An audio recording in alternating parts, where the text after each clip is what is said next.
ng Philippine National Police na hindi pagmamay-ari ng gobyerno ang mga nawalang baril na napunta umano sa mga rebeldeng NPA. Kumambyo rin silang hindi patiyak na makakasuhan ang manasasangkot na general at iba pang mga polis sa issue. Balita hatid ni Ian Cruz. Ito ang ilan sa nawawalang AK-47 rifles at M16 rifles. Ayon sa CIDG, nakarating umano mga ito sa mga miyembro ng New People's Army sa Caraga Region.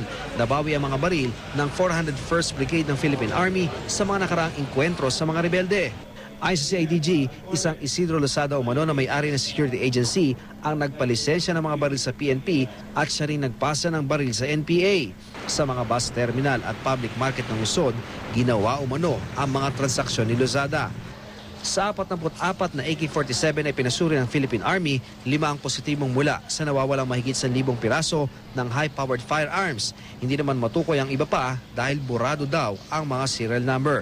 Nauna nang sinabi ng PNP na maharap sa kaso ang 5 retirado at aktibong general, pati na ang 14 pang pulis ng PNP. Itinanggi ng mga ito na sangkot sila sa nawawalang mga baril. Pero mismong PNP ang kumambyo. Hindi pa raw tapos ang investigasyon at hindi tiyak kung makakasuhan nga ang mga nabanggit na general. Pwedeng hindi kasama, pwedeng kasama. So there will still be changes kasi nga po napaaga yung pagkasiwala. Nilinaw din ng pulisya na hindi pag-aari ng gobyerno ang nawawalang AK-47 rifles. Pero iniimbestigahan na raw ang mga tauhan nila dahil sa PNP dumaan ang paglilisensya sa mga baril. Hindi to government firearms, hindi PNP ang nagbenta ng firearms. Okay? Ang nagbenta yung supplier facilitated by the buyer. Ian Cruz, GMA News.